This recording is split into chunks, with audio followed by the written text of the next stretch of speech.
बहुत अच्छा लग रहा है, मेरे लिए तो भगवान ही उतर आए गुड्डू जी। न्यूज़ का तो बहुत ही रहा है कि मेरी आवाज़ उठाई है, वरना मैं तो बिल्कुल ये समझ लीजिए बिल्कुल रोड पे आ गया था, कह भी नहीं पाता था किसी से, मतलब मैं इतना परेशान हूँ। सच में ये बीमारी ने बीमारी तो है ही, जिस दिन से ये आई थी उठी ही नहीं है यहाँ। ड्रामा ना करते, ड्रामा नहीं करते। कभी सुना उनकी कर्राहट की आवाज़ बताते हैं कि कराहट की आवाज़ रहती है, बीमार रहती है बहुत ज़्यादा, रात भर खराब है, पूरी रात परेशान। पहले तो मैं खबर तहकीकात के अपने जहीर भाई को बहुत बहुत धन्यवाद देना चाहता हूं कि उन्होंने ये सूचना मुझ तक पहुंचाई और ये चैनल पे अपने चला के इनकी परेशानियां सबको दिखाई। एक व्यक्ति ने अपनी पत्नी की बीमारी को लेकर मुख्यमंत्री से इच्छा मृत्यु मांगी थी। उस परिवार के पास हम लोग पहुंचे थे। तकरीबन 3 से 4 दिन हो गए हमने खबर चलाई। खबर को देखने के बाद में यहाँ कुलदीप पंडित जी भी यहाँ पर पहुँचे, कुलदीप गुड्डू, और उन्होंने इनकी मदद की। फ़िलहाल उन्होंने उस वक्त कहा था कि हम इन्हें मकान प्रोवाइड कराएंगे और जो इनकी पत्नी को बीमारी है उनका इलाज भी कराएंगे। आज वो फिर से यहाँ पहुँचे हैं अपना वादा पूरा करने के लिए। उनसे भी बातचीत करेंगे। मोहल्ले वाले यहाँ मौजूद हैं, मकान मालिक भी यहाँ पर हैं, उनसे भी बात करेंगे। सबसे पहले मोहल्ले वाले जो लोग हैं वो यहाँ मौजूद हैं। सच्चाई क्या है उनसे भी जान लेते हैं। क्या वाकई जो मूलचंद हैं वो मुख्यमंत्री से जो इच्छा मृत्यु की मांग कर रहे थे, क्या बहन जी वाकई जिस तरह इन्होंने इच्छा मृत्यु मांगी थी कि मैं अपनी पत्नी की बीमारी से बेहद परेशान हूँ और मैं उसका इलाज नहीं करवा पा रहा, और वो मौत मांग रहे थे, क्या वाकई इनकी पत्नी इतनी बीमार है? बीमार बहुत ज़्यादा। रात को बाहर जग जाते हैं गली में सारे, और चिल्लाती हैं। बीमार हमने वो हाल दिखाया था, मगर कुछ लोग खबर देखने के बाद भी ऐसे उल्टे सीधे कमेंट कर देते हैं कि ये लोग जो है कुछ ड्रामा कर रहे होंगे, कुछ ऐसा कर रहे होंगे। ड्रामा ना करते, ड्रामा नहीं करते। कभी सुना उनकी कर्राहट की आवाज़ बताते हैं कि कराहट की आवाज़ रहती है, बीमार रहती है बहुत ज़्यादा, रात भर खराब है, पूरी रात परेशान है। कल 4 बजे से भी परेशान, कल 4 बजे से परेशान। अच्छा, सवेरे क्या काम करते हैं ये?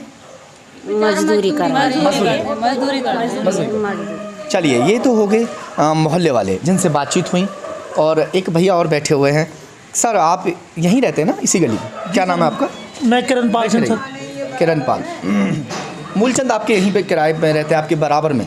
क्या सच्चाई है? हाँ, लगभग जी ये 2 महीने पहले आए थे, और देखो परेशान जब ये आए थे तो बड़े हमने भी अच्छा लगा कि भाई हमारे पड़ोस में पड़ोसी के बतौर रहेंगे, मकान ऊपर का रहेगा। लेकिन जैसे ये आए उसके बाद में इनकी जो मैडम है वो वास्तव में ये प्लास्टिक एनीमी कुछ करके बीमारी है, उससे एनीमिया, उससे बहुत दुखी हैं। और ये मजदूर आदमी बेचारे दिन में अपना मेहनत करने जाते हैं, रात भर हम पड़ोस में रहते हैं तो हमें ये मालूम है कि रात भर जब वो कराती हैं तो ये पूरी रात उनके साथ लगे रहते हैं। एक दिन तो रात को लगभग 3-3:30 बजे का टाइम था। मैंने भी दरवाज़ा खोल कर देखा तो ये जो बेचारे मकान वाले के ये नीचे परेशान ये थे, क्योंकि इनकी भतीजी थी वो BM पढ़ती थी, उसके एग्ज़ाम चल रहे, तो इन्होंने सोचा कि शायद ये कुछ वैसा लड़ाई झगड़ा कर रहे हैं। तो इन्होंने कहा, मैंने दरवाज़ा खोला, मेरा ये क्या बात है?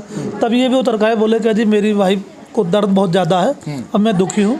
मैंने मुख्यमंत्री को भी प्रार्थना पत्र लिखा है कि भाई मुझे कोई सुनने के लिए तैयार, हाँ, कि मुझे ऐसा कोई वरदान दे देंगे जिससे मैं अपनी इच्छा मृत्यु ले लूँ, मैं अपना प्राण त्याग दूँ, या अपनी वाइफ को और बच्चों को सबको लेकर के इस दुनिया से छुटकारा पा जाए इस बीमारी से।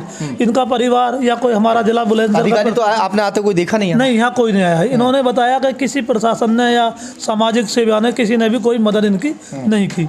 एक हमारे जो ये गुड्डू भाई हैं शायद, एक दिन पहले और आए थे। मैंने इनका न्यूज़ सुना था, लाइव सुना था। इन्होंने बड़ी अच्छी पहल की है। इनके लिए ये भगवान के रूप में उतर कर आए हैं। इन्होंने इनका मदद किया, जिनको मकान दिलाने का आश्वासन दिया है। कुलदीप गुड्डू जी ने मकान दिलाने का आश्वासन दे ही दिया है, और मकान में अब इनका सामान यहाँ से उठवाकर ले जाकर वहाँ रखवाएंगे भी। साथ में राशन भरने की भी बात कर रहे हैं कि पूरे तकरीबन 2 महीने का राशन वो उन्हें भरवाएंगे। मूलचंद यहाँ बैठे हैं और कुलदीप गुड्डू जी भी बैठे हैं। तो जिस तरह बात हुई थी कि किराए का जो पैसा है 2 महीने का बकाया है मूलचंद के ऊपर, वो पैसा गुड्डू जी देने वाले हैं। गुड्डू जी दीजिए, थोड़ा सा आप खड़े हो जाएं, और बहन जी आप भी आ जाइए। बहुत सपोर्ट किया है वाकई मकान मालिक ने, तारीफ़ कर रहे थे। चलिए कोई बात नहीं। अक्सर परेशानी तो होती है अगर कोई किराएदार बेचारा ऐसा बीमारी से ग्रसित हो।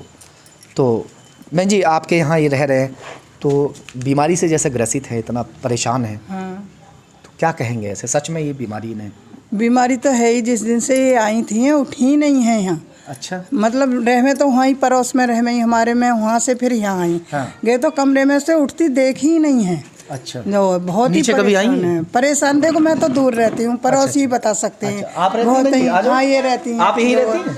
हाँ ये अच्छा, रहमे भाभी रहमे ये अच्छा, हमारी आपकी भाभी? हाँ, मतलब बहुत ही परेशान है। मतलब दर्द उठता है, इनका निमोनिया का है, काय का है, कोई पता ही नहीं। देखो जी हम तो चलिए खैर, बहुत परेशान। बात किराए की थी। कुलदीप गुड्डू जी ने किराया दे दिया, आगे क्या करने वाले हैं?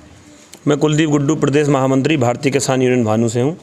पहले तो मैं खबर तहकीकात के अपने जहीर भाई को बहुत बहुत धन्यवाद देना चाहता हूँ कि उन्होंने ये सूचना मुझ तक पहुँचाई और ये चैनल पे अपने चला के इनकी परेशानियों सबको दिखाई, ताकि इसको देख के ही मैं अभी पहले जहीर भाई के साथ ही 3 दिन पहले यहाँ आया था, इनको मकान का आश्वासन दे के गया था।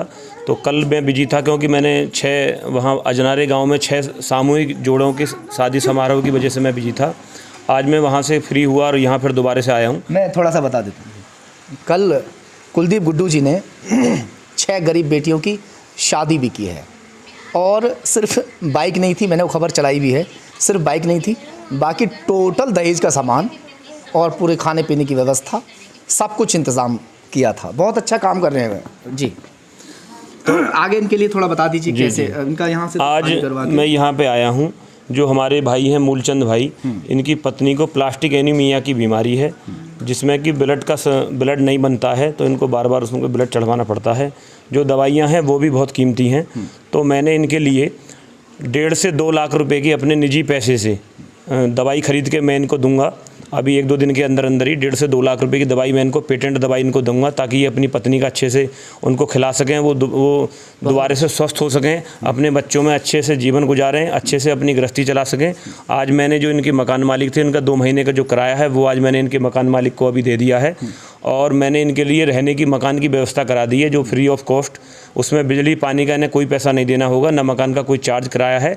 आज ही इनका मकान मैं यहाँ से शिफ्ट कराऊंगा, सामान शिफ्ट कराऊंगा और इनके लिए मैं 1 कुंटल गेहूँ, 50 किलो चावल, 10 किलो चीनी और 5 किलो दाल की व्यवस्था, नमक आटे की व्यवस्था भी मैं करा के इनका सामान भरवा देता हूँ, ताकि ये अपनी पत्नी की देखभाल कर सकें। क्योंकि इनकी पत्नी की जो बीमारी है ऐसी है कि ये पूरी रात उनके साथ जगते हैं, वो परेशान रहती हैं। जैसे कि मोहल्ले वासियों ने बताया कि पूरी रात वो परेशान रहती हैं, तो मूलचंद जी उनके साथ पूरे दिन जगते हैं, तो मजदूरी वगैरह नहीं कर पाते हैं क्योंकि उनकी देखभाल करने के लिए कोई नहीं है, बच्चे अभी छोटे हैं, तो इसलिए इनके 1 महीने का 2 महीने का राशन। एक बात और हम कहना चाहेंगे, एक इंसान सबकी परेशानी दूर नहीं कर सकता, ये तो हम भी मानते हैं, मगर हमारे चैनल पर खबर देखने के बाद में कोई, हम नहीं कह चाहते कि भी ऊपर वाला ना करे, कोई दूसरा मूलचंद अगर आता है इस तरह से परेशान है, उसकी मदद करेंगे आप? बिल्कुल 100%। मैं भगवान की इच्छा अनुसार, प्रभु की इच्छा अनुसार, अपने माँ बाप के आदेश के अनुसार ये मदद करता हूँ और मेरा जब तक आखिरी सांस है, जब तक मैं मूलचंद भाई जैसे लोगों की मदद करता रहूँगा। मैं समाज के बीच का आदमी हूँ और सामाजिक कार्य करता रहूँगा। मैं इनके लिए जिलाधिकारी महोदय से भी कल मुलाकात करूँगा, कल संडे है, पर मंडे को मुलाकात करूँगा, सिटी मजिस्ट्रेट महोदय से भी मुलाकात करूँगा और इनके लिए परमानेंट, क्योंकि जो अभी आवास है वो टेम्परेरी है, जहाँ मैंने इनकी व्यवस्था कराई है, 2-4 साल रह सकते हैं, लेकिन मैं जिलाधिकारी महोदय से मंगे इनके लिए सरकारी आवास की व्यवस्था करवाऊँगा, ताकि बार बार इनका सामान इधर से उधर ना जाए। और आर्थिक मदद, जो सरकारी जो आर्थिक मदद है, जो सरकारी पैसे से जो इनका इलाज होता है, यदि ज़रूरत पड़ी तो यहाँ मैं इनका किसी सांसद निधि से या किसी जनप्रतिनिधि से मिलके या जिलाधिकारी महोदय से मिलके सरकारी पैसे में इनका पूरा इलाज की भी जिम्मेदारी उठाऊंगा। बहुत बढ़िया, आपने सभी बातें जो कहीं अब तक सब कुछ सही है। आपसे पहले हमने 2 दिन पहले जो खबर दिखाई थी, कल शादी में बिजी हो गए थे कुलदीप जी, इस वजह से नहीं आ पाए थे, आज यहाँ पहुँचे हैं, जो किराया है वो दे चुके हैं, अब मकान में शिफ्ट भी ये लोग आज हो जाएंगे। मूलचंद जी कैसा लग रहा है? बहुत अच्छा लग रहा है, मेरे लिए तो भगवान ही उतरी आए गुड्डू जी, अध्यक्ष जी हमारे। और मैं ये कहना चाहूँगा, हमारे मोहल्ले वालों का भी बहुत सहारा रहा है और न्यूज़ का तो बहुत ही रहा है कि मेरी आवाज़ उठाई है, वरना मैं तो बिल्कुल ये समझ लीजिए बिल्कुल रोड पे आ गया था, कह भी नहीं पाता था किसी से, मतलब मैं इतना परेशान हूँ। ये सब जानते हैं कि मतलब मैं इतना दुखी हूँ, मैं किसी से कह नहीं सकता था, लेकिन मेरे लिए भगवान के रूप में आए गुड्डू जी, बहुत अच्छा लग रहा है। चलिए अब आगे का पार्ट हम आपको दिखाएंगे जब इनका मकान में शिफ्ट हो जाएंगे।